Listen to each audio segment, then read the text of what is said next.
আমাদের প্রভু এক, এক নবীর উম্মত, জীবন বিধান ঐশী কুরআন। আমাদের প্রভু এক, এক নবীর উম্মত, জীবন বিধান ঐশী কুরআন। তবে কেন এক সম্মানিত ভাইয়েরা, আমি আপনাদের সম্মুখে কোরআন কারীমের গুরুত্বপূর্ণ একটি সূরা, সূরা হুজরাতের একটি আয়াত তেলাওয়াত করেছি। সূরা হুজরাতের 7টি বিশেষ সামারি আপনাদের সামনে আমি তুলে ধরতে চাই। এই সূরার বিশেষ তাৎপর্য, এই সূরার যে বিশেষ বার্তা, আজ বাংলাদেশের যে সমাজ বাস্তবতা রয়েছে, সেই সমাজ বাস্তবতায় সূরাতুল হুজরাত প্রতিটি ঘরে ঘরে প্রত্যেক মুসলমানকে বারবার পাঠ করা, পুনর্পাঠ করা প্রয়োজন। আমার রব, আমার আল্লাহ যদি আমাকে শক্তি সামর্থ্য দিতেন, আমি আমার দেশের প্রত্যেক মুসলিম ভাইকে বোনকে হাত জোড় করে অনুরোধ করে, অনুনয় বিনয় করে সূরাতুল হুজরাতের শুরু থেকে শেষ পর্যন্ত যে 18টি আয়াত রয়েছে, এই 18 আয়াতে ঐতিহাসিক যে 7টি বিশেষ বার্তা রয়েছে, সে বার্তাগুলো গ্রহণ করবার উদ্দেশ্যে বারবার অর্থ সহকারে সূরাতুল হুজরাত বুঝে বুঝে পড়া, এর তাফসীর দেখার, এর সামারিকে বারবার জানার জন্য আমি অনুরোধ করতাম। আল্লাহ তাআলা আমাদের সবাইকে সূরাতুল হুজরাত এর আলো দ্বারায় সবাইকে আলোকিত হওয়ার তৌফিক দান করুন। আমি যে সূরার সামারি আপনাদেরকে বলতে যাচ্ছি, যে সূরাকে সামনে রেখে আজকের এই ঐতিহাসিক মাহফিলে কোরআনে কারীমের দেওয়া 7টি বার্তা দিতে চাইছি, সেই সূরার নাম হলো সূরাতুল হুজরাত। এই সূরা কোরআনে কারীমের 26তম পারায় অবস্থিত এবং এই সূরা কোরআনে কারীমের সূরার যে সিরিয়াল, সেই সূরার সিরিয়ালে 49তম সূরা। এই সূরার আয়াত সংখ্যা হলো 18। এই সূরার প্রথম থেকে পঞ্চম আয়াত পর্যন্ত, প্রথম এই 5টি আয়াতে আল্লাহ রাব্বুল আলামিন তার প্রিয় নবী মুহাম্মদ মুস্তাফা সাল্লাল্লাহু আলাইহি ওয়াসাল্লাম, সবাই দুরূদ পড়ি, সাল্লাল্লাহু আলাইহি ওয়াসাল্লাম, প্রিয় নবীজির নাম শুনলে দুরূদ পাঠ করতে হয়, তার জন্য দোয়া করতে হয়। কারণ আল্লাহর হাবিব সাল্লাল্লাহু আলাইহি ওয়াসাল্লাম তার সমগ্র জীবনকে যে কষ্টের মধ্যে পার করেছেন, তার সমগ্র জীবনকে উৎসর্গ করেছেন, তা আপনার আমার হেদায়েতের জন্য, গোটা বিশ্ব মানবতার মুক্তির প্রয়োজনে। যিনি তার জীবনকে, যৌবনকে শেষ করে দিয়েছেন, তার সমগ্র জীবনে কখনো ভোগ, উপভোগ, এটিকে কখনো তিনি প্রশ্রয় দেননি, প্রাধান্য দেননি। দিনাতিপাত করেছেন অত্যন্ত কষ্টের সাথে, শত সহস্র বাধার সম্মুখীন হয়েছেন, শুধুমাত্র কিয়ামত পর্যন্ত আগত সকল মুসলিম নরনারীর কাছে যেন কোরআনের বার্তা পৌঁছে যায়, সবাই যেন হেদায়েত প্রাপ্ত হয়ে যায়, সবাই যেন মুক্তি প্রাপ্ত হয়ে যায়, সবাই যেন জান্নাতি হয়ে যায়, সবাই যেন জাহান্নাম থেকে মুক্তি লাভ করে, এই উদ্দেশ্যে তার সমগ্র জীবনকে তিনি উৎসর্গ করেছেন। আমাদের হেদায়েতের জন্য, আমাদের কল্যাণের পথে আহ্বানের জন্য, আমাদের জান্নাতে নেওয়ার জন্য, যার সমগ্র জীবনে কখনো ভোগ উপভোগকে প্রশ্রয় দেননি, কষ্টে নিপতিত হয়েছেন, তিনি চাইলে মক্কার রাজত্ব করতে পারতেন, তিনি চাইলে মক্কার সবচেয়ে ভোগী মানুষ হতে পারতেন, কিন্তু সেটা না করে তিনি যে ত্যাগের দৃষ্টান্ত স্থাপন করেছেন, প্রিয় নবী মুহাম্মদ সাল্লাল্লাহু আলাইহি সাল্লামের সেই অবদানের স্বীকৃতি স্বরূপ আমরা তার নাম যখনই শুনবো সাল্লাল্লাহু আলাইহি ওয়াসাল্লাম বলে তার প্রতি আল্লাহর রহমত যেন, অনুগ্রহ যেন নাজিল হয়, সেজন্য দোয়া করব। আল্লাহ তাআলা তার হাবিবকে রহমত এমনিতেই দান করবেন, আপনি আর আমি তার জন্য রহমতের দোয়া করার মধ্য দিয়ে আমরা সৌভাগ্যবান মানুষের কাতারে শামিল হতে পারবো। তো আমি যেটি বলছিলাম, সূরাতুল হুজুরাতের 1 থেকে 5 নম্বর আয়াত পর্যন্ত এই 5টি আয়াতে আল্লাহ রাব্বুল আলামিন প্রিয় নবী সাল্লাল্লাহু আলাইহি সাল্লামের সাথে আদব এবং শিষ্টাচারের শিক্ষা দিয়েছেন মানব জাতিকে। এবং আল্লাহ রাব্বুল আলামিন ঈমানদারদেরকে পরম মায়ার সাথে ডেকে ইয়া আইয়ুহাল্লাযীনা আমানু, হে ঈমানদারগণ, এই ডাকে আল্লাহ তাআলা ডেকে বলেছেন লা তুকাদ্দিমু বাইনা ইয়াদাইল্লাহি ওয়া রাসূলিহি, তোমরা আল্লাহ এবং তার রাসূলের সামনে আগ বেড়ে কোনো কথা বলবে না, আগ বেড়ে কোনো কাজ করবে না। একজন ঈমানদার, একজন মুসলমান, তার এই শিষ্টাচারের শিক্ষা তার জীবনে ধারণ করতে হবে। যখনই আল্লাহ কোনো কথা বলেছেন, আল্লাহ রাসূল সাল্লাল্লাহু আলাইহি সাল্লাম কোনো কথা বলেছেন, এটি নিশ্চিত হতে পারবো আমরা, তখন একজন ঈমানদার আর কখনো সেটার উপর কোনো কথা বলবে না, আগ বেড়ে কোনো কিছু করবে না, কোনো প্রকার সীমা লঙ্ঘন করবে না। ক্বালাল্লাহ ক্বালার রাসূল, আল্লাহ বলেছেন, আল্লাহ রাসূল বলেছেন, এটি শোনার পর সে তার আপাদমস্তককে সারেন্ডার করবে, সে নিজেকে আত্মসমর্পণ করবে। এরপর তার কোনো যুক্তিকে, কোনো বুদ্ধিকে, তার কোনো মতামতকে সে সেখানে আর দাঁড় করাবার চেষ্টা করবে না। এটা একজন শিষ্টাচার বিশিষ্ট ঈমানদারের বৈশিষ্ট্য। কোরআন এই শিক্ষা আমাদেরকে দিয়েছে। ভাইরা আমার, এই শিক্ষাকে ধারণ করে আমরা যারা মুসলমান দাবি করছি, আমাদের সম্মানীয় যারা আছেন, আল্লাহকে যেরকম আমরা সম্মান করি, আল্লাহ রাসূলকে যেরকম সম্মান করি, ঠিক একইভাবে আমাদেরকে যে সমস্ত মানুষগুলোকে সম্মান করার নির্দেশ করা হয়েছে, ওলামা একরাম রয়েছেন, আমাদের বাবা মা, বয়সে বড়, শিক্ষিত, এবং যারা আমাদের শিক্ষক বৃন্দ আছেন, এভাবে যারা আমাদের সম্মানের পাত্র আছেন, সে মানুষগুলোর সামনে আগ বেড়ে যেন কোনো কিছু না করি। সে আগ বাড়াটা কথার ক্ষেত্রে হতে পারে, চলার ক্ষেত্রে হতে পারে, আচরণের ক্ষেত্রে হতে পারে। এই শিষ্টাচারের শিক্ষা সূরা হুজুরাতের প্রথম আয়াতে আমাদেরকে দেয়া হয়েছে। প্রিয় ভাইরা আমার, আমাদের সমাজে আজ যে সমস্ত ভালো গুণের দুর্ভিক্ষ চলছে, ক্রাইসিস চলছে, অভাব চলছে, এর মধ্যে অন্যতম হলো আজ শিষ্টাচারের অভাব। আমাদের সমাজের চতুর্দিকে আপনি দেখতে পাবেন পরিলক্ষিত হচ্ছে। আমাদের শিশু থেকে নিয়ে কিশোর, যুবক থেকে নিয়ে মধ্যবয়স্ক, সকল শ্রেণী মানুষের মধ্যে আজ আদব এবং শিষ্টাচারের ভয়াবহ অভাব আমরা দেখতে পাচ্ছি। বিশেষ করে পশ্চিমা সংস্কৃতিকে আমাদের এই স্বদেশে, আমাদের এই মুসলমানদের সমাজে জোর করে পুশ করাবার, সে সমস্ত এজেন্ডাকে বাস্তবায়ন করবার যে প্রচেষ্টা এদেশের এক শ্রেণীর মানুষকে করতে দেখা যায়, তারা এদেশের সমাজের খাঁজে বাজে থাকা ইসলামের কৃষ্টি, কালচার এবং সংস্কৃতিগুলোকে ধুয়ে মুছে পরিষ্কার করবার জন্য শত সহস্র উদ্যোগ নিয়েছে। আমাদেরকে কোরআনের শিক্ষা ধারণ করে, কোরআনের শিক্ষাকে প্রচার করে, কোরআনের শিক্ষাকে প্রতিষ্ঠিত করে ব্যক্তির মধ্যে, ঘরে, পরিবারে, সমাজে, রাষ্ট্রে, সংবিধানে, আইনে, সংসদে, সর্বত্র কোরআনের শিক্ষাকে বাস্তবায়ন করে সেই সমস্ত বিন্দেশী অপসংস্কৃতি চাপিয়ে দেওয়ার ষড়যন্ত্রকে মোকাবেলা করতে হবে ইনশাআল্লাহ। ভাইরা আমার, আর সেজন্য সূরা হুজুরাতের এই শিষ্টাচারের শিক্ষা আমাদের জীবনে খুবই গুরুত্বপূর্ণ। আমরা যখনই কোনো সম্মানীয় ব্যক্তির কাছে আমরা থাকব, তাদের কথার উপরে কথা বলা, তাদের সাথে তর্ক করা, তাদের সামনে আগ বেড়ে কথা বলা, এমনকি তারা যখন চলবেন তাদের সামনে সামনে হাঁটা, এই সবগুলো কোরআনের এই শিষ্টাচারের যে শিক্ষা আছে এর পরিপন্থী। প্রিয় নবী সাল্লাল্লাহু আলাইহি সাল্লামের সময়কার একটি ঘটনা, এক ব্যক্তি তার বাবার সাথে হেঁটে যাচ্ছিলেন, বোঝা যাচ্ছিল না যে তাদের মধ্যে বাবাকে সন্তানকে। অনেক সময় বাপ সন্তানের বাহ্যিকভাবে দেখে বোঝা যায় না, এরকম কোনো কোনো ক্ষেত্রে হয়। জিজ্ঞেস করা হলো তাদেরকে, তোমাদের মধ্যে বাবাকে সন্তানকে? বলা হলো যে অমুক বাবা অমুক সন্তান।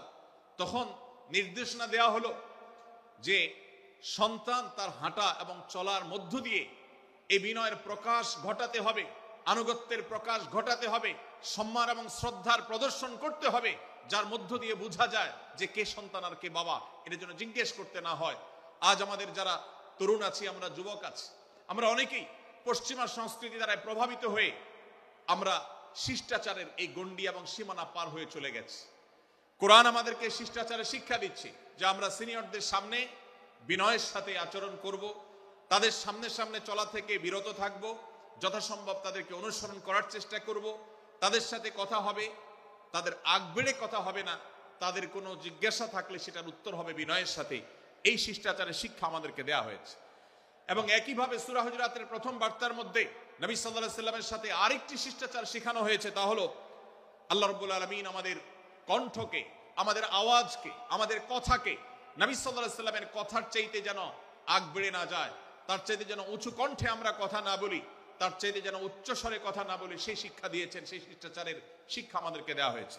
ভাইরা আমার, প্রিয় নবী সাল্লাল্লাহু আলাইহি সাল্লামের সাহাবীরা নবী সাল্লাল্লাহু আলাইহি সাল্লামের প্রতি আদব এবং শিষ্টাচার এত বেশি প্রদর্শন করতেন যে নবী করিম সাল্লাল্লাহু আলাইহি সাল্লামের প্রতি এই শিষ্টাচারের কথা যখন বলা হয়, সাহাবীরা অনেকে নবী করিম সাল্লাল্লাহু আলাইহি সাল্লামের সাথে কথা বলতে রীতিমতো ইতস্তত বোধ করছিলেন যে কিভাবে কথা বলবো, না জানে জোরে হয়ে যায় এবং তাতে না জানে আমি বেয়াদবের কাতারে শামিল হয়ে যাই, শিষ্টাচার বহির্ভূত কাজ করে ফেলি।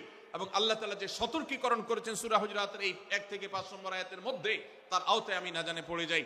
তখন সাহাবায়ে কেরাম বিনয় এবং বিনম্রতা অবলম্বন করেছেন এবং তারা একরকম বিপাকে পড়ে গেছেন। এতটা তারা সভ্য ছিলেন, এতটা তারা নম্র ছিলেন, এতটা তারা বিনম্র আচরণ করতেন নবীজির সাথে। ভাইরা আমার, এই বিষয়টিও আমরা শুধুমাত্র আমাদের প্রিয় নবীজির জন্য নয়, এটি আমাদের মা বাবা, আমাদের সম্মানের পাত্র যারা আছেন, আমাদের বয়সে যারা সিনিয়র আছেন, তাদের সামনে কথা বলার সময় আমরা মেনটেন করে চলবো। অর্থাৎ আমরা উচ্চ কণ্ঠে তাদের সামনে কথা বলবো না।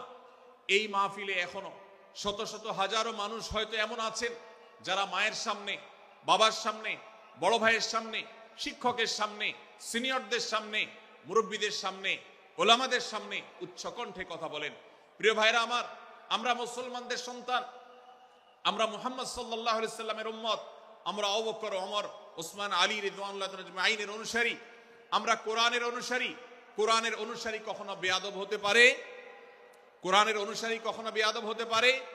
কোরআন যে শিষ্টাচারের শিক্ষা দিয়েছে, এই শিক্ষা আজ আমাদের মধ্যে ধারণ করতে হবে, আমাদের সন্তানদের শেখাতে হবে, আমাদের ঘরে ঘরে এই শিক্ষা চর্চা করতে হবে, আমাদের সমাজে এটিকে প্রতিষ্ঠিত করতে হবে। পশ্চিমা সংস্কৃতির যে ছোবল, সে ছোবল আমাদের সন্তানদেরকে আজকাল অনেক ক্ষেত্রে বেয়াদবে পরিণত করছে, তাদের অনেক সময় শিষ্টাচার থেকে বের করে দিচ্ছে। তারা কখনো স্বাধীনতার নামে, কখনো মত প্রকাশের নামে, কখনো বিভিন্ন নামে তারা কিন্তু হারিয়ে যাচ্ছে। আজকের এই বাস্তবতাকে উপলব্ধি করে সূরা হুজুরাতের 1 থেকে 5 নম্বর আয়াত এর শিক্ষাকে আমাদের মধ্যে ধারণ করতে হবে। আল্লাহ তাআলা আমাদের সবাইকে সেই তৌফিক দান করুন। ভাইরা আমার, সূরা হুজুরাতের প্রথম বার্তা প্রিয় নবী সাল্লাল্লাহু আলাইহি সাল্লামের সাথে শিষ্টাচার। আল্লাহ এবং তার রাসূলের সামনে, আল্লাহ এবং তার রাসূলের সামনে আগ বেড়ে কোনো কথা না বলা, আগ বেড়ে কোনো আচরণ না করা, এটা তার প্রতি শিষ্টাচারের অংশ। এবং আল্লাহ রাসূলের সামনে উচ্চ কণ্ঠে জোরে কথা না বলা, এটাও তার প্রতি শিষ্টাচারের অংশ। আল্লাহ তাআলা আমাদেরকে এই শিষ্টাচার আমাদের জীবনের প্রত্যেকটা পদে পদে ধারণ করার তৌফিক দান করুন, বলুন আমিন। ভাইরা আমার, সূরা হুজুরাতের দ্বিতীয় যে শিক্ষা, সেই শিক্ষাটা বর্ণিত হয়েছে এই সূরার 6 থেকে 8 নম্বর আয়াত। 6 থেকে 8 নম্বর এই আয়াতের মধ্যে আল্লাহ রাব্বুল আলামিন আমাদেরকে দ্বিতীয় শিক্ষা দিয়েছেন, ঈমানদার কখনো কোনো কথা বলার আগে সেই কথা সত্য কিনা, বাস্তব কিনা সেটি যাচাই বাছাই না করে বলবে না। ঈমানদার কখনো গুজবে কান দিবে না। ঈমানদার কখনো শোনা কথার উপরে ভিত্তি করে কোনো সিদ্ধান্ত গ্রহণ করবে না। এই শিক্ষাটাও আজকের বাস্তবতার আলোকে আমাদের সমাজের জন্য অত্যন্ত গুরুত্বপূর্ণ এবং প্রয়োজনীয়। প্রিয় ভাইরা আমার, আমাদের চতুর্পাশে যদি আমরা তাকাই, আমরা দেখতে পাবো সোশ্যাল মিডিয়াতে, ফেসবুকে আজকাল কোনো তথ্য উপাত্ত পেলে সেটার পরখ করা ছাড়া, যাচাই বাছাই করা ছাড়া, সত্য অসত্য নিরূপণ করা ছাড়া আমরা অনেকে সেটার প্রচার প্রচারণায় নেমে যাই। আমরা অনেকে সেটার শেয়ার দেওয়া শুরু করে দিই। আমরা অনেকে এটার উপর ভিত্তি করে অনেককে নিন্দা মন্দ করা শুরু করে দেই।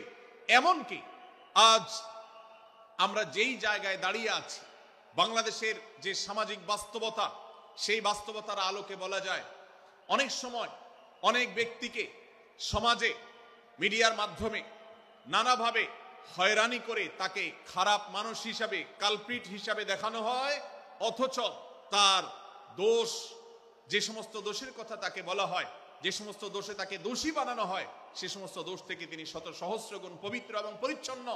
ভাইরা আমার, আজকের এই বাস্তবতায় আমাদেরকে বিশেষ করে লক্ষ্য রাখতে হবে যে আমরা যেই কোনো মূল্যে যেই কোনো ভাবে যেন কোনো প্রকার গুজবে কান না দেই, আমরা যেন গুজব থেকে বেঁচে থাকি। আল্লাহ তাআলা আমাদেরকে তৌফিক দান করুন।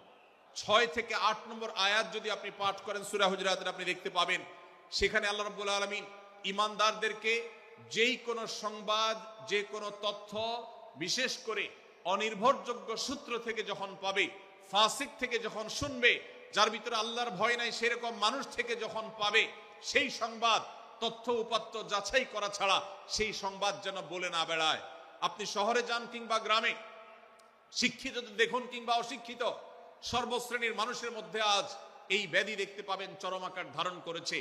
কারোর ব্যাপারে কোনো নেগেটিভ কথা শুনেছেন, কোনো মন্দ কথা শুনেছেন, সে কথার প্রচার প্রচারণা শুরু করে দেন। সেটা কি সঠিক কিনা, সেটা কি সত্য কিনা, সেটা কি যথার্থ কিনা, সেটা কোনো প্রপাগান্ডা কিনা, সেটা কোনো মিথ্যাচার কিনা, সেটা কোনো গুজব কিনা, এটা যাচাই করার প্রয়োজন অনুভব করে না। অথচ আমরা সেই মুহাম্মদ সাল্লাল্লাহু আলাইহি সাল্লামের উম্মত, যে মুহাম্মদ সাল্লাল্লাহু আলাইহি সাল্লাম আমাদেরকে সতর্ক করেছেন, কাফা বিল মারই কাযিবান আন ইউহাদ্দিসা বিকুল্লি মা সামিআ, কোন ব্যক্তি যা শুনে সেটাই যদি বলে বেড়ায়, তথ্য উপাত্ত যাচাই না করে, সেটাকে ভালো করে যাচাই বাছাই না করে, সেটাকে অনুসন্ধান না করে, সত্য সত্য নিরূপণ করবার চেষ্টা না করে, তাহলে সে মিথ্যাবাদী হওয়ার জন্য যথেষ্ট।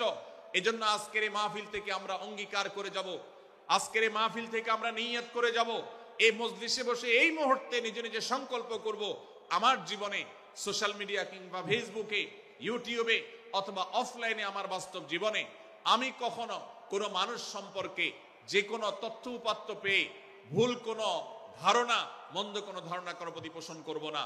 কোনো তথ্য উপাত্ত যদি পাই, কোনো সংবাদ যদি পাই অনির্ভরযোগ্য সূত্রে, তাহলে সেক্ষেত্রে সেটা যাচাই বাছাই করা ছাড়া আমি সেটাকে বিশ্বাস করতে যাব না।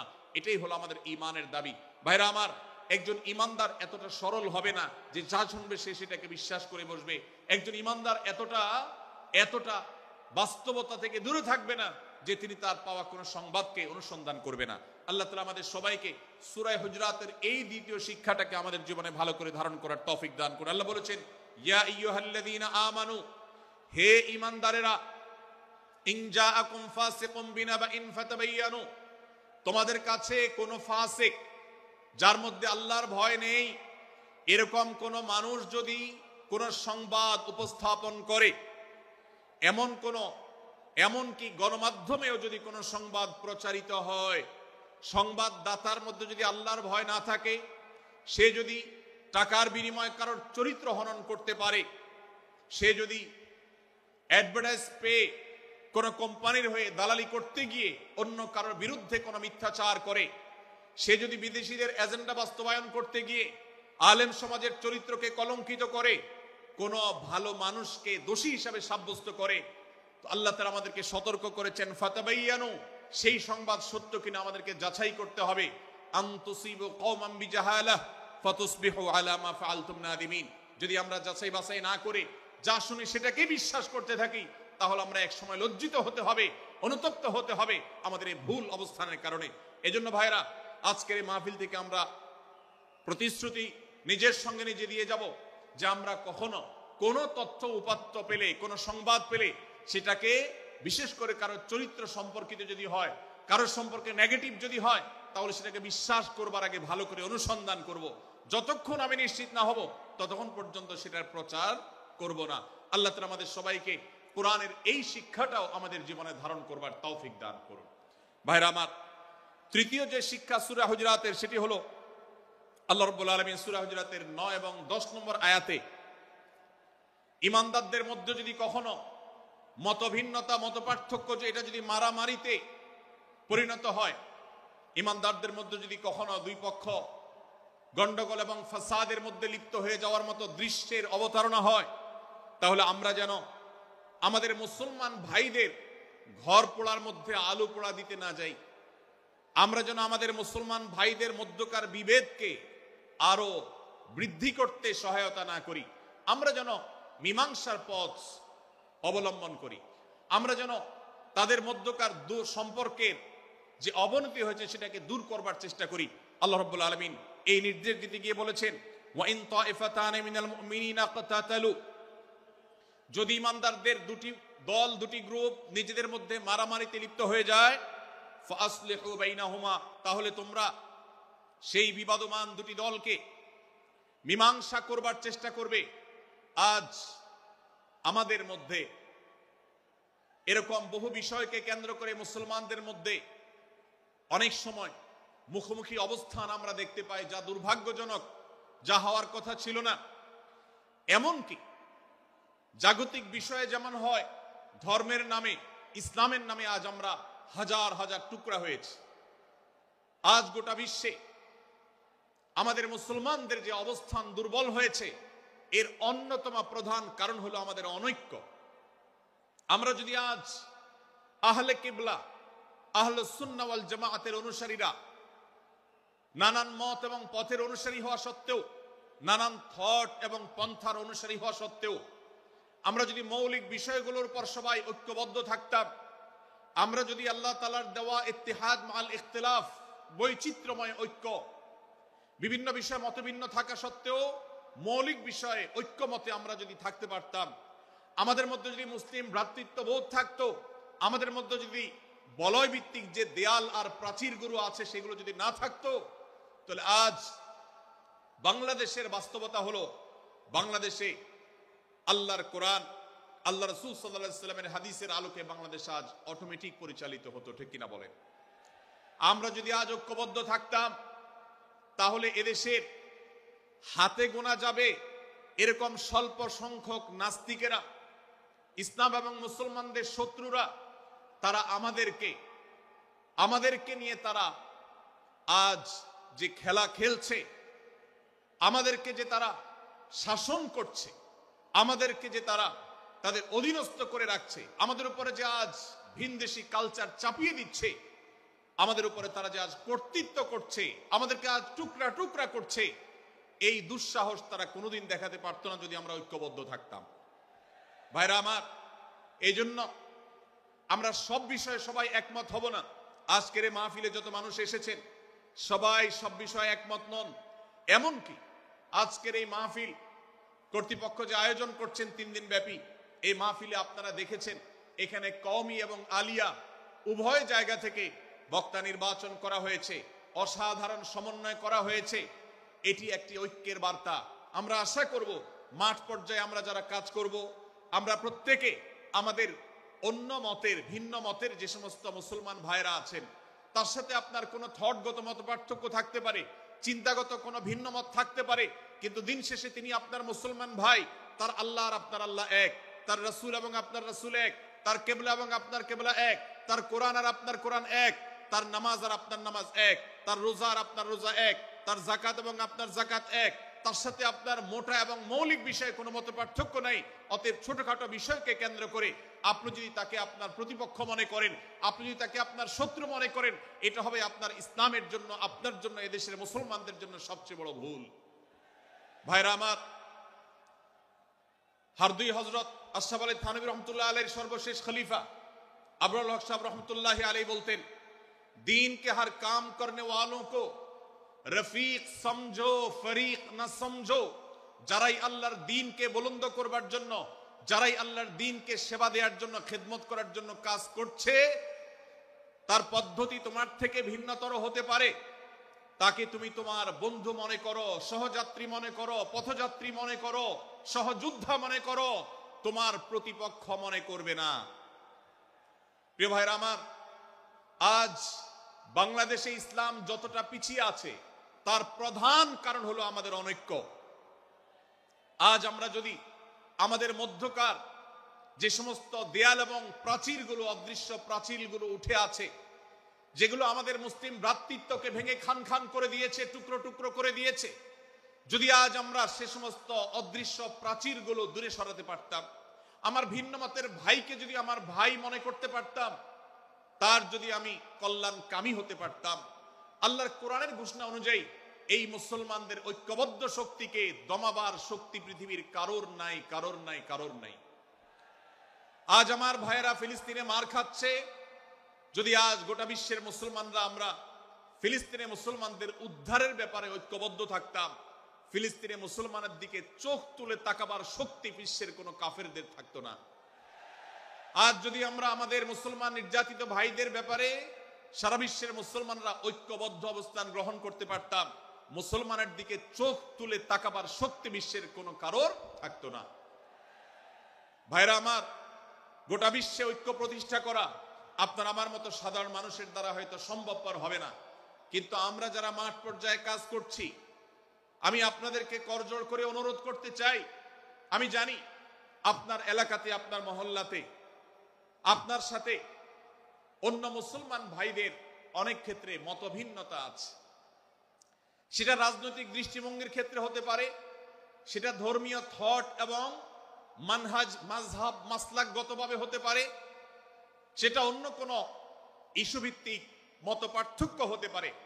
আল্লাহর জন্য, আল্লাহর ওয়াস্তে, আল্লাহর ওই আয়াতকে মেনে আমল করার চেষ্টা করি আমরা। আল্লাহ বলেছেন, ওয়া'তাসিমু বিহাবলিল্লাহি জামিআন ওয়া লা তাফাররাকু, তোমরা আল্লাহর রশিকে সবাই ঐক্যবদ্ধভাবে আঁকড়ে করে ধরো, ঐক্যবদ্ধভাবে আল্লাহর রশিকে আঁকড়ে ধরো, তোমরা পরস্পর বিচ্ছিন্ন হয়ে যেও না।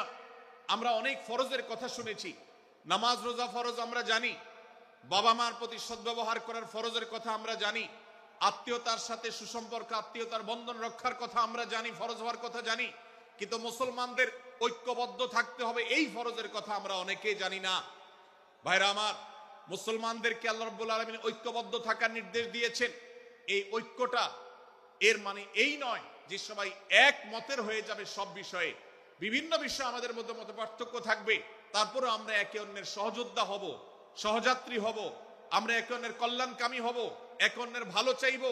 আমার ভিন্ন মতের মুসলমানের কোনো ক্ষতিতে আমি খুশি হব না, তার ক্ষতিতে আমি কষ্ট পাবো, তার সাফল্যকে আমি এনজয় করব, আনন্দিত হব। এটা যদি করতে না পারি তো আমি কখনো খালেস এবং সাচ্চা মুসলমান হতে পারলাম না। আল্লাহ তাআলা আমাদের অন্তরগুলোকে উদার করে দিন, ব্রড করে দিন, প্রশস্ত করে দিন, বড় করে দিন, উম্মার ঐক্যের প্রয়াসী হওয়ার তৌফিক দান করুন বলুন আমিন। ভাইরা আমার, আমরা মহল্লায় মহল্লায়, এলাকায় এলাকায়, মসজিদে মসজিদে, আমাদের নিজস্ব বলয়ে, নিজস্ব অঙ্গনে আমরা চেষ্টা করব ভিন্ন ভিন্ন মতের মুসলিম ভাইকেও আমার ভাই হিসাবে আঁকড়ে ধরার, আপন করার। ডক্টর খন্দকার আব্দুল্লাহ জাহাঙ্গীর রাহিমাহুল্লাহ এই অঞ্চলের সন্তান। তিনি বলতেন, বেদাতে লিপ্ত কোন মুসলমান, তার ব্যাপারেও আমি মনে করি আমার ভাই ভুলের মধ্যে আছেন, তার ব্যাপারে আমার মায়া মমতা কাজ করে, আমি তার কল্যাণকামী, তাকে আমার ভাই মনে করি। ঠিক একইভাবে আমার কোন মুসলমান ভাইয়ের সাথে যদি আমার ভিন্ন মতের কারণে আমার মনে হয় যে তিনি ভুল পথে আছেন, তারপর তাকে আমি শত্রু ভাববো না, তার অকল্যাণ আমি চাইবো না। আজ বাংলাদেশের বাস্তবতায় যদি আমরা তাকাই, দেখতে পারবো ইসলাম এবং মুসলমানদের যত শত্রু আছে, আমরা দেখেছি গত কয়েক যুগ ধরে তাদের নিজেদের মধ্যে হাজারো বিভক্তি, হাজারো মত পার্থক্য থাকা সত্ত্বেও মুসলমানদের শত্রুতা করার ব্যাপারে তারা সবাই ঐক্যবদ্ধ। অথচ আমরা মুসলমানরা আমাদের আল্লাহ, আমাদের রাসূল, আমাদের কোরআন, আমাদের কিবলা, আমাদের সবকিছু এক হওয়া সত্ত্বেও ছোটখাটো বিষয়কে নিয়ে আমরা আমাদের মধ্যকার বিভেদের প্রাচীরগুলোকে দাঁড় করিয়ে রেখেছি, যার কারণে আমরা গোটা বিশ্বে যেমন মার খাচ্ছি, আমাদের এই প্রিয় মাতৃভূমিতেও আমরা সংখ্যায় সবচেয়ে বেশি হয়েও আমরা কালচারালি মাইনরিটি হয়ে আছি, সংস্কৃতিতে আমরা সংখ্যালঘু হয়ে আছি। সব ক্ষেত্রে আমাদেরকে ইগনোর করা হয়। 4 লক্ষ মসজিদের এদেশে 4 লক্ষ ইমাম আছেন, 4 লক্ষ মুয়াজ্জিন আছেন। এই মসজিদগুলো এদেশে, এর নেটওয়ার্ক যতটা শক্তিশালী, এদেশের সকল রাজনৈতিক দলগুলোর নেটওয়ার্ককে যদি একত্র করা হয়, মসজিদগুলোর মতো এতটা শক্তিশালী নেটওয়ার্ক এদেশের সমাজে নাই। কিন্তু ওলামায়ে কেরামকে ইগনোর করা হয়, মুসলমানদের ইগনোর করা হয়। এদেশের আইনে কোরআন এবং সুন্নাহ, এদেশের মুসলমানদের ধ্যান ধারণাকে কখনো বিবেচনায় আনা হয় না। এই যে মুসলমানদের আজ দুরবস্থা, এর অন্যতম প্রধান কারণ হলো আমাদের হাজার হাজার ভাগে বিভক্তি। এই বিভক্তির দেয়ালগুলোকে তুলতে হবে কি হবে না? যদি হয় তাহলে আপনি নিজে থেকে শুরু করে দিন। আপনি যেই মতই লালন করেন না কেন, আপনার ভিন্ন মতের মুসলমানকে আপনি ভাই মনে করবেন, তার সাথে বুক মেলাতে আপনার কষ্ট হবে না, তার সাথে বসতে আপনার অসুবিধা হবে না। ভিন্ন মতের আলেম, এক মতের আলেম আরেক মতের আলেমের সাথে বসতে অসুবিধা হবে না। এক মতের অনুসারী আরেক মতের অনুসারীকে ভাই বলতে অসুবিধা হবে না। আমরা সোশ্যাল মিডিয়াতে নিজেদের মধ্যে কামড়াকামড়ি করব না, নিজেদের মধ্যে আমরা ঝগড়া বিবাদ করব না। এবং যদি কেউ বিবাদে লিপ্ত হয়, সূরা হুজরাতের 9 এবং 10 নম্বর আয়াতের শিক্ষা বলছে, মুসলমানদের মধ্যে দুটি দল যদি মারামারিতে লিপ্ত হয়, তুমি সেখানে গিয়ে খোঁচাখুচি করে মারামারি বাড়ানোর তো প্রশ্নই ওঠে না। বরং আল্লাহ বলছেন যে ফাসলিহু বাইনাহুমা, তাদের উভয়ের মধ্যে মীমাংসা করবার জন্য তুমি উদ্যোক্তা হও, তুমি উদ্যোগী হও। ভাইরা আমার, আমরা অনেকেই হয়তো জেনে থাকবো মিথ্যা এটা আল্লাহর জমিনের সবচেয়ে বড় জঘন্য অপরাধগুলোর মধ্যে থেকে একটি।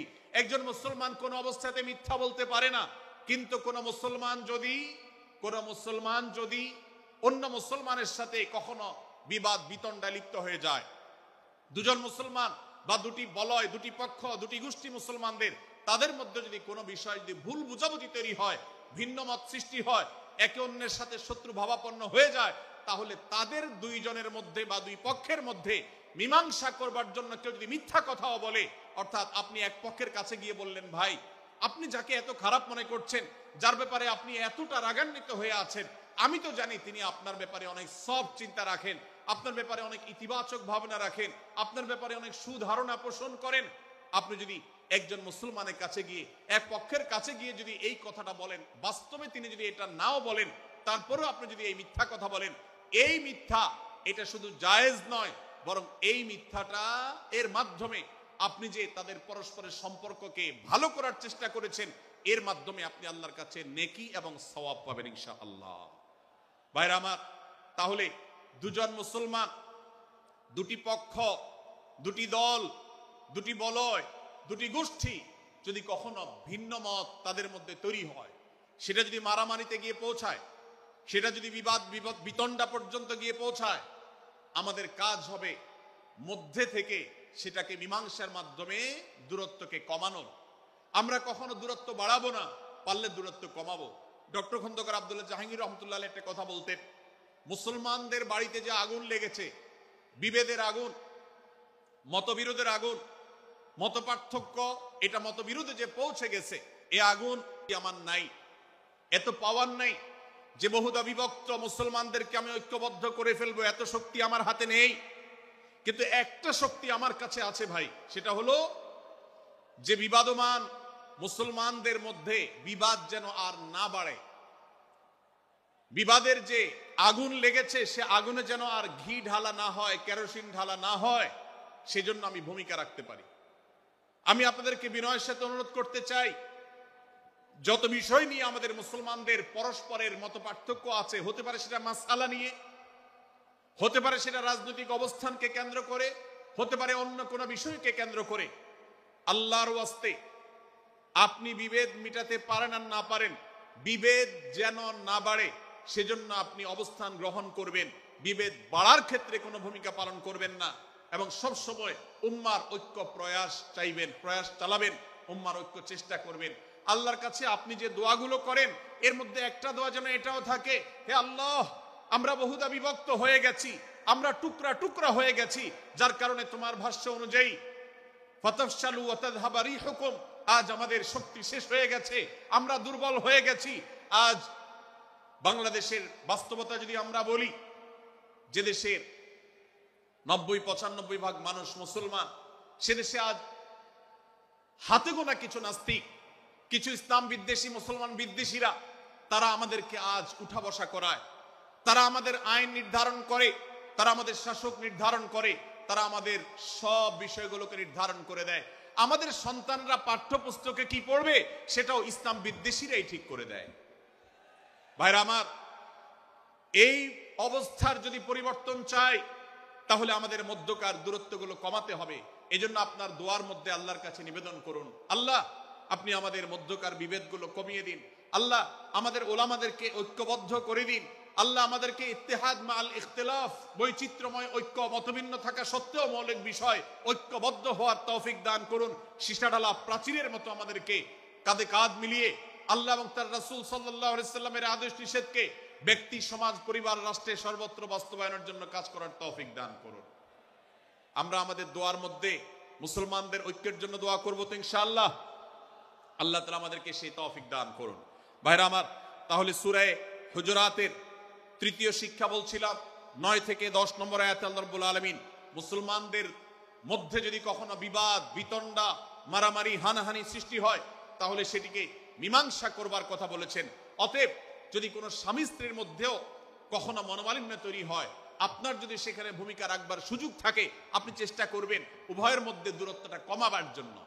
আমরা অনেকে আজকাল নামাজ কালাম পড়ি, রোজা রাখি, দাড়ি রাখি, অনেক ভালো ভালো কথা বলি, অথচ দুজনের মধ্যে গন্ডগোল লাগলো, আমরা সেখানে এক পক্ষ হয়ে আরেক পক্ষকে আমরা খেপিয়ে তুলি। পারলে অনেকে চগলখড়ি করেন, প্রত্যেক পক্ষের কাছে গিয়ে অপর পক্ষের ব্যাপারে মিথ্যা কথা বলে তাদের মধ্যে ভেজালকে আরো বাড়িয়ে দেন।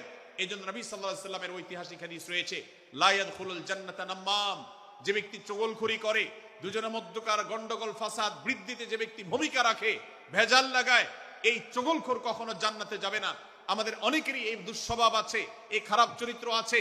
সূরা হুজুরাত, এই জন্য আমাদের আজকের যে সমাজ বাস্তবতা আছে, আমাদের যে ব্যাধি আছে ব্যক্তিগত পর্যায়ে, আমাদের পরিবারের সমাজের সর্বত্র যে ব্যাধিগুলো ছেয়ে গেছে, সূরা হুজুরাতের প্রতিটি আয়াত যেন সেই ব্যাধির সবচেয়ে বড় মহৌষধ, সেজন্য সবচেয়ে বড় প্রতিষেধক, সেজন্য সবচেয়ে বড় সমাধান। এই জন্য আমি বলেছি শুরুতে, আমার যদি আল্লাহ শক্তি সামর্থ্য দিতেন, প্রত্যেক মুসলমানের হাতে পায়ে ধরে সূরা হুজুরাতের 18টি আয়াত, প্রত্যেকটি আয়াত আমি আমার মুসলমান ভাইদেরকে বলতাম, বারবার পড়ুন, বারবার পাঠ করুন, বোঝার চেষ্টা করুন, জীবনকে পরিবর্তন করুন। এদেশে নামাজি মুসলমান আপনি কম বেশি পাবেন, এদেশে রোজাদার মুসলমান কম বেশি পাবেন, এদেশে হজ আদায়কারী মুসলমান কম বেশি পাবেন, এদেশে তাসবিহরত মুসলমান কম বেশি পাবেন, কিন্তু এদেশে আচার আচরণ, কাজ কারবার, আখলাক এবং বান্দার হক এবং অধিকার, অন্যের অধিকার সংশ্লিষ্ট বিষয়ে সচেতন মুসলমান আপনি খুব বেশি পাবেন না। আর এই জন্যই আমাদের জান্নাতের পথে অনেক বড় অন্তরায় হয়ে আছে। আজ আমাদের চরিত্রগুলো নষ্ট হয়ে গেছে। আমরা নামে মুসলমান, আমরা চগলখড়ি করি, আমরা নামে মুসলমান, দুজনের মধ্যে গন্ডগোল সৃষ্টি করে দেই। গন্ডগোল আগে থেকে সৃষ্টি থাকলে সেটাকে বাড়াবার চেষ্টা করি। আমরা নামে মুসলমান, আমাদের শিষ্টাচার নাই, আদব নাই, লেহাজ নাই। এই জন্য সূরা হুজুরাতের প্রতিটি আয়াত আমাদেরকে শিক্ষা দেয়। আল্লাহ তাআলা আমাদের সকলকে এই শিক্ষাগুলো আজকের এই মাহফিল থেকে আমাদের বুকের ভেতরে পরম যত্ন সহকারে নিয়ে যাওয়ার এবং আমাদের জীবনকে পরিবর্তন করার তৌফিক দান করুন। ভাইরা আমার, তৃতীয় এই শিক্ষাটি শেষ করে আমি বলতে চাচ্ছি, চতুর্থ আয়াতে আল্লাহ রাব্বুল আলামিন আমাদেরকে বলেছেন, আমরা যেন কেউ কাউকে নিয়ে বিদ্রূপ না করি, ব্যঙ্গ না করি, কেউ কাউকে যেন বাজে নামে না ডাকি, কেউ যেন কাউকে খোঁচাখুচি না করি, কেউ যেন কারোর নাম বিকৃত করে তাকে না ডাকি। ভাইরা আমার, এই আয়াতটি আমি শুরুতে তেলাওয়াত করেছি। আল্লাহ বলেছেন, ইয়া আইয়ুহাল্লাযীনা আমানু লা ইয়াসখার কওমুম মিন কওমিন আসা আন ইয়াকুনু খায়রাম মিনহুম। হে ঈমানদারেরা, হে মুসলমানেরা, তোমাদের কেউ যেন অন্য কারোর নাম ধরে অন্য কাউকে ব্যঙ্গ বিদ্রূপ ঠাট্টা না করে। আমরা একে অন্যকে নিয়ে ঠাট্টা করি কি করি না? বিদ্রূপ করার রোগ আমাদের মধ্যে আছে না নাই? ভাইরা আমার, জাগতিক বিষয় তো আছেই, এমনকি দুর্ভাগ্যজনক বাস্তবতা হলো ধর্মের নামে, ইসলামের নামে একদল মুসলমান অপর দল মুসলমানকে নিয়ে হাসি, ব্যঙ্গ, বিদ্রূপ, রাসাহাসি এবং নাম বিকৃত করা এবং খোঁচাখুচি করা, এই কাজগুলো আমাদের মধ্যে আছে না নাই? আমরা যারা ইসলামের খেদমত মনে করে আমার ভিন্ন মতের ভিন্ন দলের মুসলমানকে খোঁচাখুচি করি, আমরা যারা আল্লাহর খেদমত মনে করে, ইসলামের সেবা মনে করে, দাওয়াতের কাজ মনে করে, ইসলাম প্রচার মনে করে ভিন্ন মতের অন্য দলের মুসলমানকে নিয়ে ব্যঙ্গ বিদ্রূপ আর হাসাহাসি করি, তাদেরকে সোশ্যাল মিডিয়াতে, অনলাইনে, অফলাইনে তুচ্ছ-তাচ্ছিল্য করি, আল্লাহর শপথ করে বলছি, এটা ইসলামের সেবা নয়, এটা হলো প্রবৃত্তির পূজা, এটা হলো আপনার নফসের পূজা, এটা হলো আপনার প্রবৃত্তির গোলামি করা, এটা আল্লাহর গোলামি নয়, এটা ইসলামের খেদমত নয়, এটা ইসলামের 12টা বাজানো।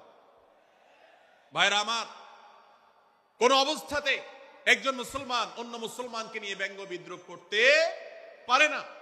আমার মুসলমান ভাই যদি কোনো ভুল কথা বলে, ভুল কাজ করে, আমি যথাযথ নিয়মে তাকে সংশোধনের চেষ্টা করব, সমালোচনা করার দরকার হলে সেটাও করব, কিন্তু হাসাহাসি নয়, বিদ্রূপ নয়, ব্যঙ্গ করা নয়। আজ আমাদের তরুণদের মধ্যে এটা একটা আর্টে পরিণত হয়েছে। আপনারা রোস্টিং ভিডিওর কথা কম বেশি সবাই জেনে থাকবেন। রোস্টিং ভিডিওর কথা আপনারা জানেন কি জানেন না? ভাইরা আমার, রোস্টিং ভিডিও নামটা দেখেন, অর্থাৎ কাউকে রোস্ট করা। আমরা মুরগি রোস্ট করার কথা জানি, এখন মানুষ রোস্ট করার সিস্টেম শুরু হয়েছে।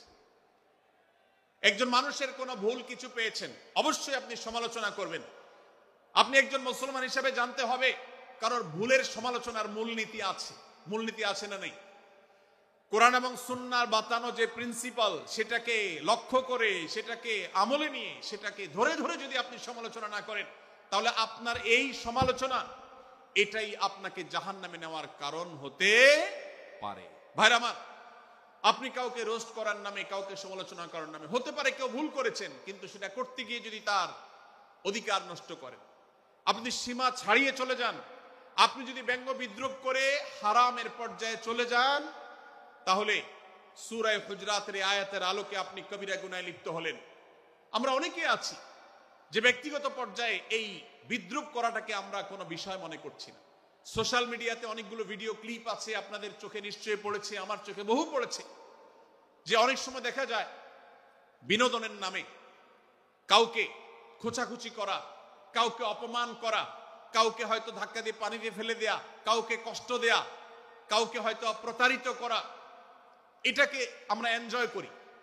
অনেক ভিডিও ক্লিপে দেখা যায় এভাবে কাউকে কোনোভাবে অপমানিত করে, কাউকে কোনোভাবে ধোকা দিয়ে বোকা বানিয়ে আমরা এনজয় করি, আমরা হাসাহাসি করি। আমাদের রুচি নষ্ট হতে হতে আজ এই পর্যায়ে এসেছে যে এটা আমাদের এনজয়ের বিষয় হয়েছে, এটা আমাদের আনন্দের বিষয় হয়েছে। ভাইরা আমার, সূরা হুজরাতের এই আয়াত অর্থাৎ 11 নম্বর আয়াত, এই আয়াত বলছে আমাদের জন্য কোন মুসলমানকে, কোন মানুষকে ব্যঙ্গ বিদ্রুপ করা হারাম। কোন মুসলমানকে ব্যঙ্গ বিদ্রুপ করা কি হারাম। অতএব আপনি রসিকতা করে যদি কারোর সাথে ব্যঙ্গ বিদ্রুপ করেন এবং সেটা যদি তার মনে কষ্ট হওয়ার কারণ হয়, তিনি যদি সমাজের মানুষের কাছে হেয় প্রতিপন্ন হন, তাহলে ইসলামী শরীয়তের দৃষ্টিকোণ থেকে সারা বিশ্বের সমস্ত ওলামাদের ঐক্যমতে সেটা হারাম। আমরা চুরি করা হারাম জানি, আমরা ডাকাতি করা হারাম জানি, আমরা মাদক সেবন করা হারাম জানি, আমরা নামাজ ত্যাগ করা হারাম জানি। এই সমস্ত হারাম থেকে আমরা অনেকেই বেঁচে থাকি, কিন্তু আমি আমার মুসলমান ভাইয়ের চরিত্র হনন করছি, শুধুমাত্র সাধারণ জীবনযাত্রার ক্ষেত্রে করছি তা নয়, এমনকি ধর্মের নামে, ইসলাম প্রচারের নামে, দাওয়াতের নামে আমরা আমাদের প্রতিপক্ষ মুসলমান ভাইকে নিয়ে অনেক সময় ব্যঙ্গ বিদ্রুপ করি, হাসাহাসি করি, তাকে ছোট করি, তাচ্ছিল্য করি, হেয় করি, তার সম্মানহানি করি। আমরা জানি না আমাদের প্রিয় নবী সাল্লাল্লাহু আলাইহি ওয়াসাল্লাম এর একটা হাদিস আমাদের সামনে রয়েছে, সহিহ মুসলিমে বর্ণিত হয়েছে। নবী করিম সাল্লাল্লাহু আলাইহি ওয়াসাল্লামের এই হাদিস আজ সবচেয়ে অসহায় হাদিস। অসহায় হাদিস এই জন্য বললাম যে আজকের এই হাদিসের উপরে কেউ আমল করে না, এই হাদিসটাকে কেউ পাত্তা দেয় না, এই হাদিসকে কেউ গুরুত্ব দেয় না, অথচ এই হাদিস প্রত্যেক মুসলমানের বুকে বুকে ঝুলিয়ে রাখা দরকার। এই হাদিস আমাদের ঘরে ঘরে ঝুলানো দরকার, এই হাদিস আমাদের অফিসগুলোতে শোভা পাওয়া দরকার, এই হাদিস আমাদের জীবনে বাস্তবায়ন হওয়া দরকার। নবী করিম সাল্লাল্লাহু আলাইহি ওয়াসাল্লাম সেই হাদিস বর্ণনা করেছেন। আবু হুরায়রা রাদিয়াল্লাহু তাআলা আনহু তিনি বলেছেন, লা তাহাসাদু, লা তাহাসাদু, হে মুসলমানরা, তোমরা কেউ কাউকে কখনো হিংসা করবে না, কেউ কাউকে হিংসা করবে না। আমাদের মধ্যে হিংসা আছে না নাই? হিংসা আছে না নাই? আমরা একে অন্যকে হিংসা করি। একদল মুসলমান অন্য দল মুসলমানকে হিংসা করে, কেউ কারো ভালো দেখতে পারে না। ভাইরা আমার, আল্লাহ নবী বলেছেন, লা তাহাসাদু, তোমরা একে অন্যকে হিংসা করো না। ওয়ালা তানাজাসু, কেনা বেচা করতে গিয়ে কেউ কাউকে ধোঁকা দিও না, প্রতারণা করো না। ওয়ালা তাবাগাদু, তোমরা একে অন্যের সাথে শত্রুতা বিদ্বেষ পোষণ করবে না। ওয়ালা তাদাবারু, তোমাদের কেউ যেন কারোর পেছনে লেগে না থাকে, কাউকে অবজ্ঞা যেন না করে। ওয়ালা ইয়াবি আহাদুকুম আলা বাই'i আখিহি, এবং তোমাদের কেউ যেন আরেকজনের কেনা বেচার উপরে সেখানে ইন্টারফেয়ার করে সে যেন সেখানে কোন প্রকার ক্ষতিগ্রস্ত কাউকে না করে। ওয়াকুনু ইবাদাল্লাহি ইখওয়ানা, হে মুসলমানরা, তোমরা আল্লাহর বান্দা ভাই ভাই হয়ে থাকো। তোমাদের মধ্যে মতপার্থক্য থাকুক, দলগত মতপার্থক্য, অবস্থানগত মতপার্থক্য, থটগত মতপার্থক্য, মাযহাব মাসলাবগত মতপার্থক্য থাকুক, কিন্তু তোমরা আল্লাহর বান্দা ভাই ভাই হয়ে থাকো। এক দলের মুসলমানকে আল্লাহ তাআলা ভাই ভাই হতে বলেন নাই, এক গ্রুপের মুসলমানকে আল্লাহ ভাই ভাই হতে বলেন নাই, এক বলয়ের মুসলমানকে আল্লাহ ভাই ভাই হতে বলেন নাই, নিজ দলের মুসলমানের সাথে আল্লাহ ভাই ভাই থাকতে বলেন নাই। আল্লাহ বলেছেন সকল মুসলমানদের সাথে ভাই ভাই হয়ে থাকার জন্য, ভ্রাতৃত্বের বন্ধনে থাকার জন্য। এইজন্য আল্লাহ নবী সাল্লাল্লাহু আলাইহি ওয়াসাল্লাম সে নির্দেশ করেছেন। আল্লাহ নবী সাল্লাল্লাহু আলাইহি ওয়াসাল্লাম আরো বলেছেন, আল মুসলিমু আখুল মুসলিম, মুসলমান মুসলমানের ভাই, লা ইয়াজলিমুহু ওয়ালা ইয়াখযুলুহু, কোন মুসলমান কোন মুসলমানকে জুলুম করতে পারে না, তার আইল ঢেলতে পারে না, তার জমি দখল করতে পারে না, তার অধিকার নষ্ট করতে পারে না, তাকে কথা দিয়ে অত্যাচার করতে পারে না। ওয়ালা ইয়াখযুলুহু, তাকে অপমানিত করতে পারে না, লাঞ্ছিত করতে পারে না। ওয়ালা ইয়াকযিবুহু, তার সাথে মিথ্যা বলতে পারে না। ওয়ালা ইয়াহকিরুহু, তাকে তাচ্ছিল্য করতে পারে না। আত্তাকওয়া হাহুনা, আত্তাকওয়া হাহুনা, আত্তাকওয়া হাহুনা। নবীজি তিনবার নিজের বুকের দিকে তাকিয়ে দেখিয়েছেন, তাকওয়া এখানে, তাকওয়া এখানে, তাকওয়া এখানে। আমাদের অন্তরকে ভালো করতে হবে, সমস্ত মুসলমানদের জন্য উদার হতে হবে, কলিজাকে বড় করতে হবে, মনটাকে ব্রড করতে হবে, প্রশস্ত করতে হবে, অন্য মুসলমানকে ভাই মনে করতে হবে। কোন ভিন্ন মতের মুসলমানের সাথে শত্রুতা পোষণ করা যাবে না। ভাইরা আমার, অতএব এই হাদিসকে সামনে রেখে এই হাদিসের শেষ অংশে নবী সাল্লাল্লাহু আলাইহি ওয়াসাল্লাম বলেছেন, আল মুসলিমু কুল্লুল মুসলিমি আলাল মুসলিমি হারামুন দমুহু ওয়া মালুহু ওয়া ইরদুহু। এক মুসলমানের জন্য অন্য মুসলমানের তিনটি জিনিসকে আল্লাহ তাআলা হারাম করে দিয়েছেন।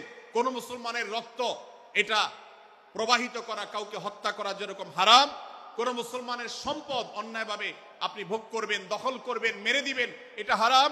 ঠিক একইভাবে কোন মুসলমানের সম্মান নষ্ট করবেন, ইজ্জত নষ্ট করবেন, সম্ভ্রম নষ্ট করবেন, অপমান করবেন, এটাকে আল্লাহ তাআলা হারাম করেছেন। আল্লাহ তাআলা আমাদের সবাইকে অন্য মুসলমানদের ব্যাপারে এরকম দায়িত্বশীল ভূমিকা রাখার তৌফিক দান করুন, বলুন আমিন। ভাইরা আমার, সূরা হুজরাতের 4 নম্বর আয়াতের এই শিক্ষাকে ধারণ করে আমরা কারোর প্রতি ব্যঙ্গাত্মক আচরণ করব না। অনেক মুসলমান আছেন অন্য মুসলমানদের নাম ধরে ধরে বিদ্রুপ ব্যঙ্গ করেন, নাম বিকৃত করেন। অনেক সময় আমরা রসিকতা করেও আমাদের অনেকের নাম বিকৃত করি। আল্লাহ সুবহানাহু ওয়া তাআলা এটাকে হারাম করেছেন। এমনকি নবী সাল্লাল্লাহু আলাইহি ওয়াসাল্লাম বলেছেন, লা তাকুল লিকাসিরিন ইয়া কাসিরু। কোন খাটো বা বেটে মানুষকে হে বেটে, হে খাটো এরকম বলে ডেকো না। নবী সাল্লাল্লাহু আলাইহি ওয়াসাল্লাম বলেছেন, এভাবে ডাকলে তিনি অপমানিত হন। আল্লাহ তাকে এভাবে সৃষ্টি করেছেন। আমরা অনেক সময় দেখা যায় একে অন্যকে খোঁচা মারতে গিয়ে তার গায়ের রং কালো হলে, তিনি দেখতে আকারে ছোট হলে তাকে আমরা ব্যঙ্গ করি, বিদ্রুপ করি, তাকে আমরা তাচ্ছিল্য করি, তাকে আমরা অপমান করি, তাকে আমরা অপদস্থ করি। ভাইরা আমার, এটা আমাদের জন্য হারাম। আমি আবারও বলছি, চুরি হারাম আমরা জানি, ডাকাতি হারাম আমরা জানি, আমরা অন্যান্য হারামের কথা জানি, কিন্তু এই যে এক মুসলমান অন্য মুসলমানের অধিকার নষ্ট করা হারাম, এটা আমরা জানি না। এক মুসলমান অন্য মুসলমানের নাম বিকৃত করা হারাম, এটা আমরা জানি না। এই ব্যাপারেও আমরা দেখেছি যে আমরা যারা ইসলামের দাওয়াতের কথা বলি, কোরআন হাদিসের কথা বলি, তারাও দেখা যায় সোশ্যাল মিডিয়াতে, ফেসবুকে একদল মুসলমান অন্য দলে মুসলমানদেরকে নানা বাজে উক্তি দিয়ে ডাকাডাকি করে, বিকৃত নামে ডাকে, বিকৃত উপাধি দেয়, খারাপ কথা বলে, অমুকের দালাল তমুকের দালাল ইত্যাদি ধারণা করে কথা বলে। এই কাজগুলো হারাম, এগুলো আমরা কখনো করব না। 5 নম্বর যে শিক্ষা আছে সূরা হুজুরাতে, সেটা হলো 12 নম্বর আয়াতে আল্লাহ রাব্বুল আলামিন এখানে কুধারণা করাকে হারাম করেছেন, মন্দ ধারণা করতে আল্লাহ তাআলা নিষেধ করেছেন, এবং গীবত করতে, পেছনে লাগতে নিষেধ করেছেন। ভাইরা আমার, এই একটি আয়াত অর্থাৎ সূরা হুজুরাতের 12 নম্বর আয়াত, এই আয়াতটির শিক্ষা ধারণ করে যদি আমরা আমাদেরকে শুধরাতে পারি, সংশোধন করতে পারি, তাহলে ইসলামের মেইন যে কাজগুলো আছে, ঈমানকে বিশুদ্ধ করা এবং শিরক মুক্ত ঈমান আনা, 5 ওয়াক্ত নামাজ পড়ার পর, বান্দার হক আদায়ের পর, এই আয়াতটির পর আমল করলে আপনার জান্নাতে যাওয়ার সবচেয়ে বড় বাধা দূর হয়ে যাবে ইনশাআল্লাহ। ভাইরা আমার, যে আয়াতে আল্লাহ তাআলা আমাদেরকে কারো প্রতি মন্দ ধারণা করতে নিষেধ করেছেন, গীবত করতে নিষেধ করেছেন, কারো পেছনে লাগালাই করতে নিষেধ করেছেন, সেই আয়াতে আল্লাহ রাব্বুল আলামিন বলেছেন, ইয়া আইয়ুহাল্লাযীনা আমানু ইজতানিবু কাসীরাম মিনায-যন্ন। হে ঈমানদারেরা, হে মুসলমানরা, তোমরা কারোর প্রতি ধারণা, মন্দ ধারণা তোমরা করো না, এটা থেকে বিরত থাকো। অনেক ধারণা অর্থাৎ মন্দ ধারণা, এটা গুনাহ, এটা থেকে বিরত থাকো। ইন্না বা'দায-যন্নি ইসম। কারণ কিছু কিছু ধারণা অর্থাৎ যেগুলো মানুষের সম্পর্কে কোনো তথ্য উপাত্ত ছাড়া নিছক ধারণা প্রসূত মন্দ ধারণা করা হয়, সেগুলো গুনাহের কারণ, সেগুলো অপরাধের কারণ, সেগুলো কবিরা গুনাহ, সেগুলো পাপাচার, সেগুলো আল্লাহর অসন্তুষ্টির কারণ, সেগুলো আল্লাহর অবাধ্যতার কারণ। এজন্য ভাই, কারোর প্রতি মন্দ ধারণা করা যাবে না। এক্ষেত্রে আমি জানি আমাদের ব্যক্তিগত পর্যায়ে কারোর ব্যাপারে কোনো কিছু কথা উঠেছে অথবা সামান্য একটু সন্দেহ তৈরি হয়েছে, আমরা তার চরিত্র নিয়ে টানাটানি করি। আমরা জানি না একজন মুসলমানের চরিত্রের মূল্য কত বড়। আমার কাছে সুস্পষ্ট প্রমাণ আসার আগ পর্যন্ত কোনো মুসলমানের চরিত্র নিয়ে আমার ব্লেম করবার কোনো অধিকার আমার নাই। এই জন্য একজন মুসলমান কখনো কারো প্রতি কুধারণা করবে না, মন্দ ধারণা পোষণ করবে না, খারাপ ধারণা পোষণ করবে না। আল্লাহ তাআলা আমাদেরকে এবং মুসলমানের সম্পর্কে খারাপ ধারণা করা থেকে বেঁচে থাকার তৌফিক দান করুন। সূরা হুজরাতের 12 নম্বর আয়াতে আল্লাহ রাব্বুল আলামিন আমাদেরকে সূরা হুজরাতের 5ম শিক্ষা দিয়েছেন। মুসলমানদের জন্য যা গুরুত্বপূর্ণ তা হলো আমরা কারোর প্রতি মন্দ ধারণা করব না। এক্ষেত্রে ডক্টর আব্দুল্লাহ জাহাঙ্গীর রাহিমাহুল্লাহর একটা উক্তি আমার মনে পড়ে। তিনি বলেছেন যে আজ আমাদের যারা ধর্ম চর্চা করি, আমরা যারা নিজেদেরকে প্র্যাকটিসিং মুসলমান মনে করি, আমাদের সবচেয়ে, হুজুরদের সবচেয়ে পছন্দের গুনাহ হলো মন্দ ধারণা করা, অন্যের ব্যাপারে খারাপ ধারণা করা। অমুক অমুকের দালাল, তমুক তমুকের দালাল, কোন তথ্য উপাত্ত ভিত্তি প্রমাণ ছাড়া নিছক ধারণার উপর ভিত্তি করে অন্য মুসলমান ভাইকে আমি এরকম নানা তকমা দিয়ে আমরা কবিরা গুনাহে লিপ্ত হচ্ছি। আমরা এই বদ ধারণা করা, মন্দ ধারণা করা যে কবিরা গুনাহ অনেকে জানি না, অনেকে অনেকের পেছনে লাগছি, অনেকে অনেকের ওয়াজ শুনছি দোষ বাইর করার জন্য, স্ট্যাটাস পড়ছি ভুল বাইর করার জন্য। এই যে মানুষের পেছনে লাগা, এটা আল্লাহ তাআলা নিষেধ করেছেন, ওয়ালা তাজাসসু, তোমরা কেউ কারোর ছিদ্র অন্বেষণ করার, দোষ আবিষ্কার করার চেষ্টা করবে না, এবং ওয়ালা ইয়াগতাব বা'দুকুম বা'দা, কেউ কারোর গীবত শিকায়াত করবে না। এই আয়াতে আমাদেরকে কেউ কারোর পেছনে পরনিন্দা করতে নিষেধ করেছেন। ইসলাম বলে আমরা মানুষের সামনে মানুষের ভুলের কথাগুলো বলবো বিনয়ের সাথে, যাতে তিনি সংশোধিত হন, আর তার পেছনে প্রশংসা করব। আমরা করি উল্টা, আমরা মানুষের সামনে এসে মানুষের প্রশংসা করি আর তার পেছনে গিয়ে তার দুর্নাম করি। ইসলামকে যদি আমরা মানতাম, সমাজটা সুন্দর হয়ে যেত। আমরা যদি সামনে কারোর দোষ বলতাম তাহলে তিনি সংশোধিত হতেন, আর পেছনে যদি গুণ বলতাম তাহলে তিনি ভালো সেখান থেকে শিক্ষা গ্রহণ করতেন। সূরা হুজরাতের 6 নম্বর শিক্ষা 13 নম্বর আয়াতে আল্লাহ তাআলা বলেছেন যে আমাদের সবার গোড়া কোত্থেকে এসেছে, আমাদের গর্বের কোনো বাহ্যিক কারণ নাই তাকওয়া ছাড়া। আল্লাহ বলেছেন, ইয়া আইয়ুহান নাস ইন্না খালাকনাকুম মিন যাকারিন ওয়া উনসা, হে মানুষ সকল, তোমাদেরকে আমি মানুষ, নারী এবং পুরুষ, আদম এবং হাওয়া থেকে সৃষ্টি করেছি। ওয়াজআলনাকুম শুউবান ওয়া ক্বাবাইলা লিতাআরাফু, বিভিন্ন গোত্রে তোমাদেরকে আমি বিভক্ত করেছি পরিচয়ের জানার জন্য, সুবিধা শুধুমাত্র। আর আল্লাহ বলেছেন শেষে, ইন্নাল্লাহা আলিমুন খাবীর, তোমরা কি করো আল্লাহ জানে। অতএব আমাদের কারোর উপর কারো কোনো শ্রেষ্ঠত্ব নেই তাকওয়া ছাড়া। আল্লাহ বলেছেন, ইন্না আকরামাকুম ইনদাল্লাহি আতকাকুম, আমাদের মধ্যে সবচেয়ে মর্যাদাবান হবে তিনি যার মধ্যে তাকওয়া সবচেয়ে বেশি হবে।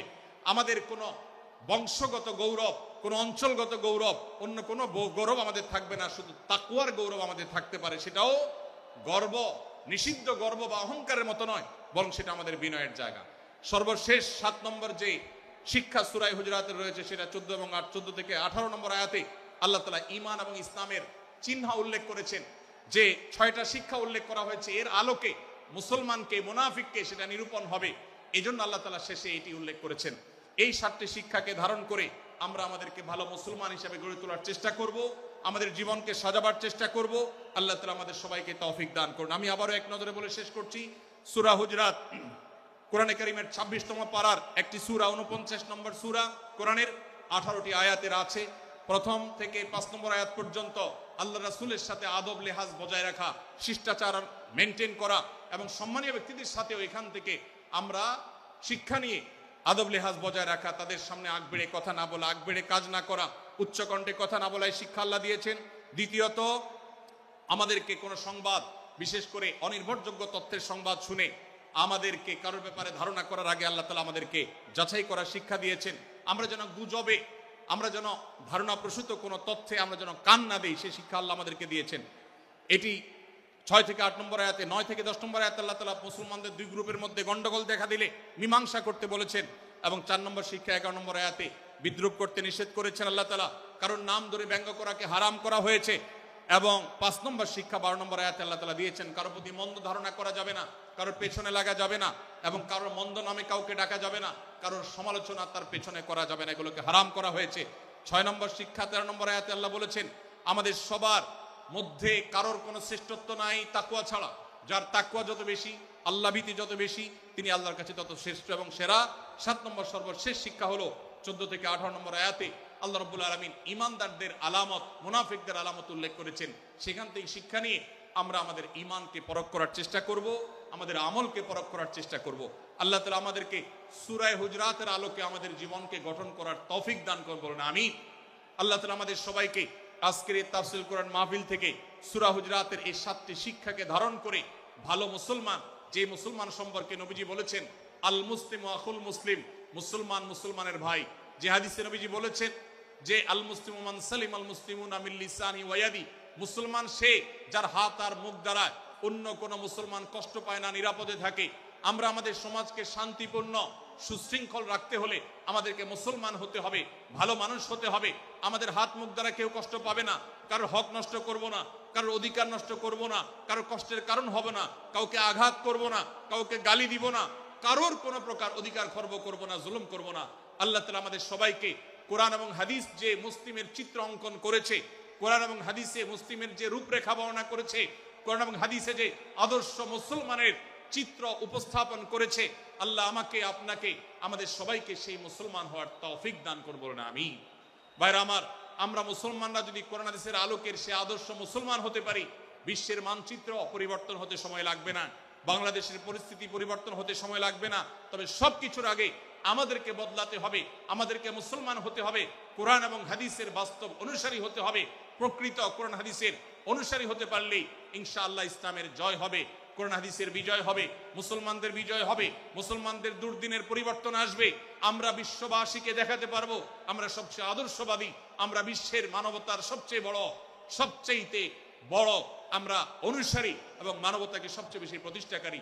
আল্লাহ তাআলা আমাদের সবাইকে, বিশ্ব মানবতাকে, আমাদের ইসলামের সৌন্দর্যকে আমাদের ব্যক্তি জীবনে চর্চা করার মধ্য দিয়ে, পরিবার এবং সমাজে চর্চা করার মধ্য দিয়ে ইসলামের সৌন্দর্যকে আল্লাহ তাআলা তুলে ধরার তৌফিক দান করুন।